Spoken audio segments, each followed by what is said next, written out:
எல்லாருக்கும் வணக்கம். Welcome to Sathya's kitchen. இன்னைக்கு என்ன கிச்சன்ல புதுசா பார்க்க போறோம்னா பலாப்பழம் ஜாக் ஃப்ரூட் வச்சு எப்படி மங்களூர் ஸ்வீட் தான் பண்ண போறோம். அது எப்படி செய்யறதுன்னு பார்க்கறதுக்கு முன்னாடி புதுசா பார்க்கறவங்க என்னோட சேனலை சப்ஸ்கிரைப் பண்ணுங்க, லைக் பண்ணுங்க, ஷேர் பண்ணுங்க. இப்போ வாங்க கிச்சனுக்குள்ள போகலாம். இந்த பலாப்பழம் வச்சுதான் நம்ம சமைக்க போறோம். ஒரு ஸ்வீட், மங்களூர் ஸ்வீட் இதோட பேரு செய்யறது. ஸோ இந்த பலாப்பழம் எனக்கு எப்படி இந்த மாதிரி எல்லா பலாப்பழத்துலயும் இருக்க கொட்டையெல்லாம் எடுத்து நம்ம கொஞ்சம் சேவ் பண்ணி வச்சுப்போம். ஸோ பலாப்பழம் தூக்கி போடாம சேவ் பண்ணி வச்சு அதுல ஒரு டிஷ் பண்ணிட்டா உங்களுக்கு காட்ட போறேன்.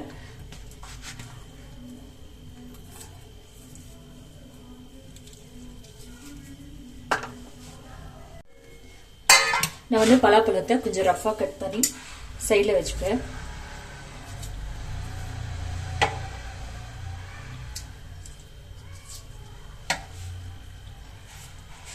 ஸோ இந்த மாதிரி எல்லா பலாப்பழத்தையும் நம்ம சைடா வச்சுப்போம். ஸோ இந்த மாதிரி ரஃபா கட் பண்ணி வச்சாச்சு. நெக்ஸ்ட் வந்து என்ன பண்ணுவோம்னு பார்க்கலாம்.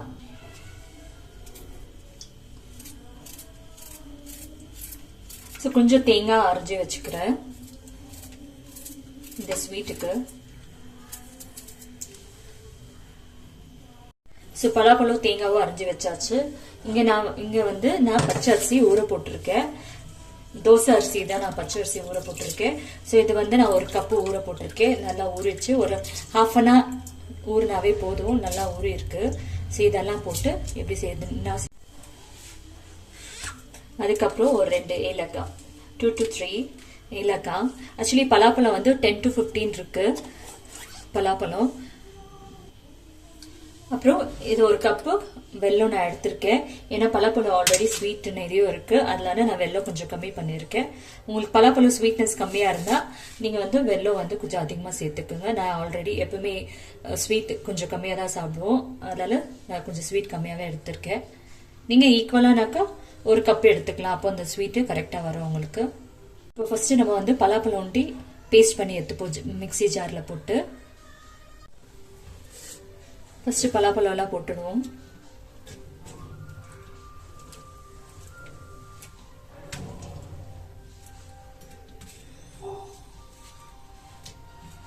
தண்ணி விடாம நம்ம பேஸ்ட் பண்ணி எடுத்துக்கலாம். சோ இந்த மாதிரி நம்ம பேஸ்ட் பண்ணி எடுத்துக்கிட்டோம்னா, சோ தேங்காய் வச்சிருக்கோம் இல்லையா, இந்த தேங்காய் நம்ம இதுல ஆட் பண்ணலாம்.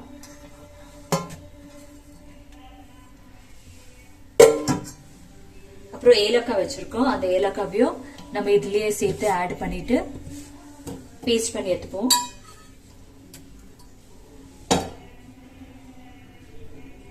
இது வந்து தேங்காய், பலாப்பழம், ஏலக்காய் போட்டு தான் பேஸ்ட் பண்ணிருக்கேன். இப்போ வந்து நம்ம அரிசி ஆட் பண்ணுவோம்.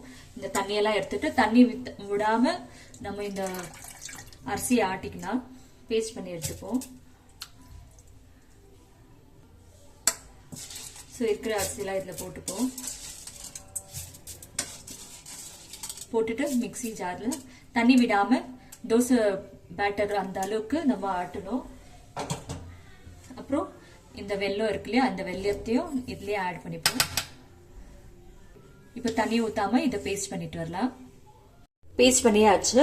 ரொம்ப நைஸா ஆட்டாம கொரன்னு இந்த கன்சிஸ்டன்சிக்கு இருக்கணும். ஸோ இது வந்து நம்ம ஒரு பவுல்ல டிரான்ஸ்ஃபர் பண்ணிடலாம்.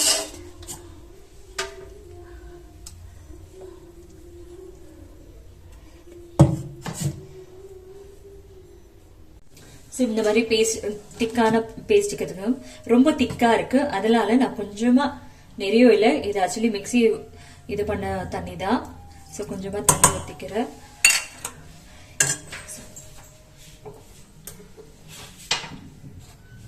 ஸோ ஸ்வீட் என்ஹான்ஸ் பண்றதுக்காக நான் கொஞ்சமா உப்பு, ஜாஸ்தி இல்ல கொஞ்சமா தான் போட்டிருக்கேன். இப்போ நல்லா மிக்ஸ் பண்ணிக்கலாம்.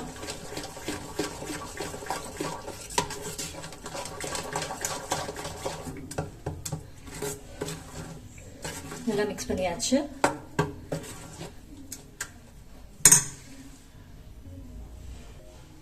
ஸோ இது வாழை இலை யூஸ் ஆகும். இந்த மாதிரி ஒரு 2 வாழை இலை இல்லை ஒரு வாழை இலை கூட நீங்க வச்சுட்டு இதெல்லாம் வாஷ் பண்ணி எடுத்துக்கலாம். வாழையெல்லாம் வாஷ் பண்ணிக்கலாம்.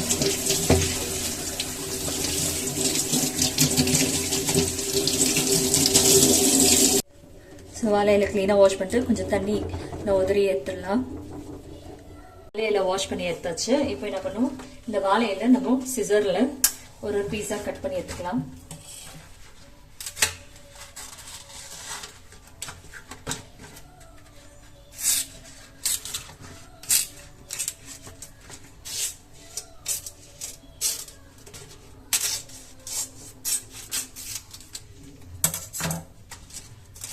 இது பிரிஞ்சிச்சு.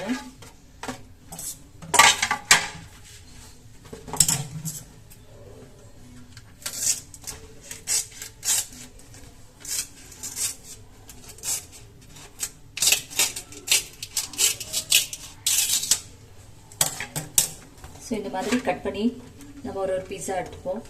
இப்போ இப்படி ஃபோல்டு பண்றதுக்கு நம்மளுக்கு ஈஸியா இருக்கும். இருக்கிற இலைய ஒரு 2 இலைய நான் எடுத்திருக்கேன். அந்த இலையால இப்படி கட் பண்ணி வச்சிருக்கேன். இது நம்ம நெக்ஸ்ட் என்ன பண்றதுன்னு பார்ப்போம்.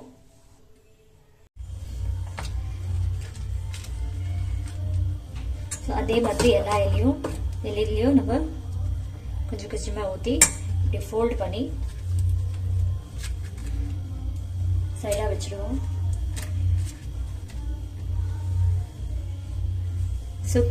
கிழிஞ்ச இலையா இருந்தா மாவு லீக் ஆயிடும். அதனால நீங்க கிளியாத இலையா பார்த்து கொஞ்சம் கொஞ்சமா ஸ்ப்ரெட் பண்ணி இப்படி ஃபோல்ட் பண்ணி வச்சிடுங்க.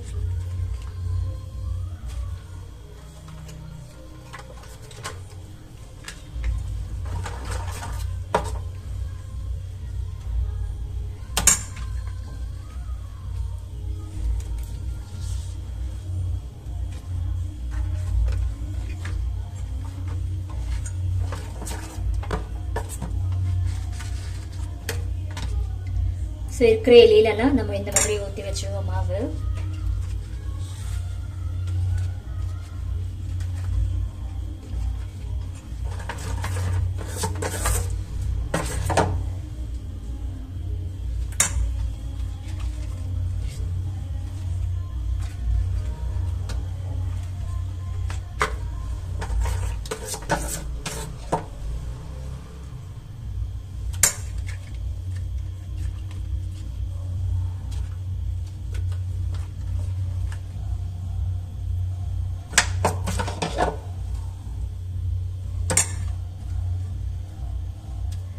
ஃபோல்ட் பண்ணி நம்ம அப்படியே எடுத்து வச்சிடுவோம். இப்போ இந்த மாதிரி எடுத்து கொஞ்சம் கொஞ்சமா எடுத்து வச்சிடலாம். இப்போ இதை ஸ்டீம் பண்ண போறோம். நான் இங்க ஸ்டீமர்ல நான் கொஞ்சம் தண்ணி பிடிச்சி வச்சிருக்கேன். இந்த மாதிரி ஒரு பெரிய பாத்திரம் இருந்தா இதுல செட் ஆகுற மாதிரி இருந்தா செட் பண்ணி வச்சுக்கோங்க. அதுக்கப்புறம்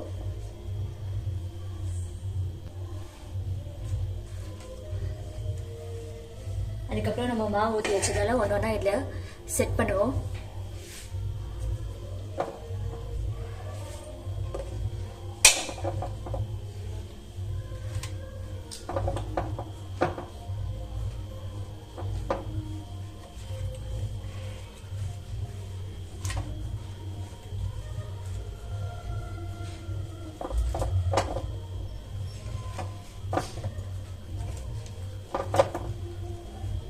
இப்போ இதை லிட் போட்டு மூடுவோம். இதுக்கு ஏத்த மாதிரி ஒரு லிட் போடணும். கரெக்டா இதுக்கு ஏத்த மாதிரி லிட் போட்டு கரெக்டா ஒரு 10 மினிட்ஸ் வெந்தா போதும். இது நம்ம 10 மினிட்ஸ்க்கு வெயிட் பண்ணலாம்.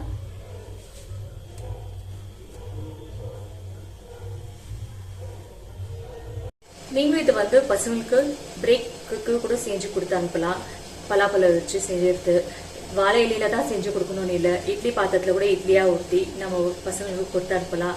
எங்க ஸ்கூல்ல பாத்தீங்கன்னா நிறைய பசங்க சிப்ஸ், பிஸ்கெட்டு, அந்த நூடுல்ஸ்னாக்கா அந்த பேக்கெட்ல வர அந்த நூடுல்ஸ் மாதிரி சாப்பிட்டுட்டு இருக்கோங்க. அந்த மாதிரி ஜங்க் ஃபுட் எல்லாம் நம்ம அவாய்ட் பண்ணிட்டு இந்த மாதிரி நம்ம செஞ்சு கொடுத்தோம்னா கண்டிப்பா பசங்க விரும்பியும் சாப்பிடுவாங்க. இந்த மாதிரி டிஃப்ரெண்டா செஞ்சு கொடுக்கலாம்.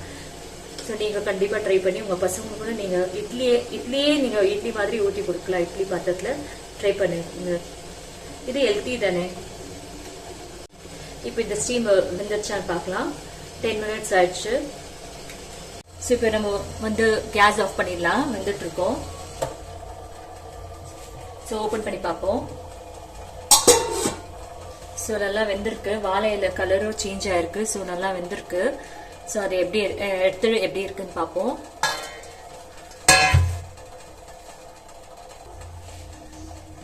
ஸோ நம்ம இப்படி எடுத்து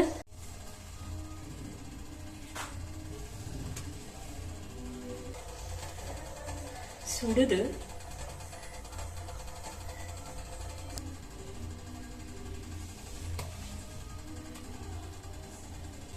ஸோ இது வந்து எப்படி இருக்கும்னாக்கா கொழுக்கட்டை மாதிரியே இருக்கும்.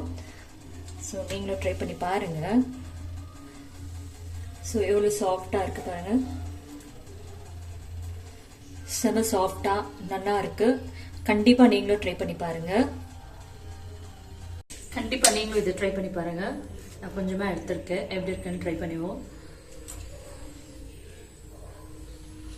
சாஃப்டா ஏலக்காவோட வாசனை, ஸ்வீட்டும் கரெக்டா இருக்கு. நீங்க நிச்சயமா நல்லா இருக்கு. ஸ்வீட்டா நல்லா இருக்கு. ஸோ கடையில் வாங்கி ஸ்வீட்டு சாப்பிட்றதோட நம்ம வீட்லயே ஹைஜீனிக்காக செஞ்சு சாப்பிடும் போது இன்னும் நல்லா ஹெல்த்தியா இருக்கும். கண்டிப்பா நீங்க ட்ரை பண்ணி பாருங்க. கமெண்ட் பண்ணுங்க எப்படி இருந்ததுன்னு.